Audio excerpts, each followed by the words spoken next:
Well, grab your popcorn because the sequel to Enchanted has hit our screens. Maddie especially has been waiting for this one. Disney's Disenchanted is finally here and some of our most loved characters are back. Weekend Sunrise movie man Jason Jabba Davis caught up with some of the cast to find out more.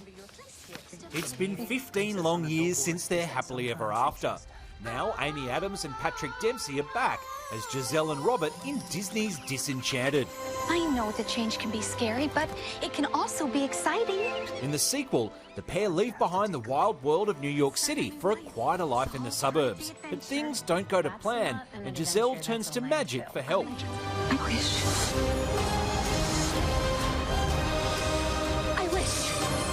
Jumping jelly stick. Her wish accidentally transforms the town into a real-life fairy tale. I wished for a fairy tale life and it's all gone terribly wrong.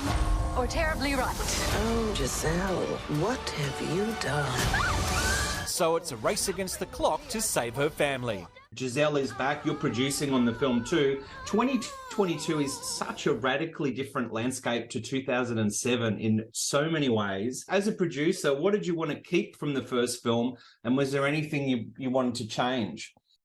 Well, I think I wanted to keep that sense of magic, that wink at Disney movies, and the first film had such a wonderful sense of optimism, and I wanted that to be sort of at the core of this. But I did want Giselle and the world that we find to have evolved in time and be a reflection in a small way of the world that we're living in today, that maybe it doesn't look like what we thought it might. Where do we find Giselle in Disenchanted?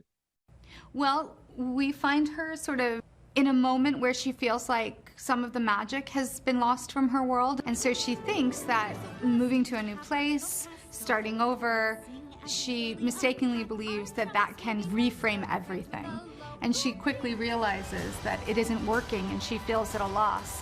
So she goes back to the thing she believes in most, which is love and magic, and she makes a wish. And it all goes terribly wrong. Newcomer Gabriella Baldacchino joins the cast as Robert and Giselle's now teenage daughter, Morgan. Gabriella, can you relate to Morgan? Yeah, I can totally relate to Morgan. I mean, her sense of humor is very Gen Z, so I definitely connect to that. I also think Morgan sings this song about the pressure that she feels to be perfect growing up in a fairy tale world. If everything's perfect, then why isn't she? And I think that everyone from a young age, any other age, especially myself, can relate to that pressure to have everything figured out, to know where you're going, to know exactly who you are. And, you know, you don't have to. And you can find something that is perfectly imperfect, as Morgan says. And what would a Disney classic be without a villain? Just a 2022 version. Maya, what is the deal with Malvina? She's like a super intense soccer mom.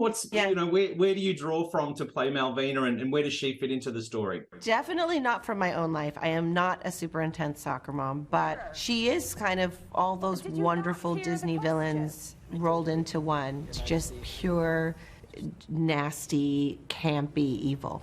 You can stream Disenchanted now on Disney+. Sounds good.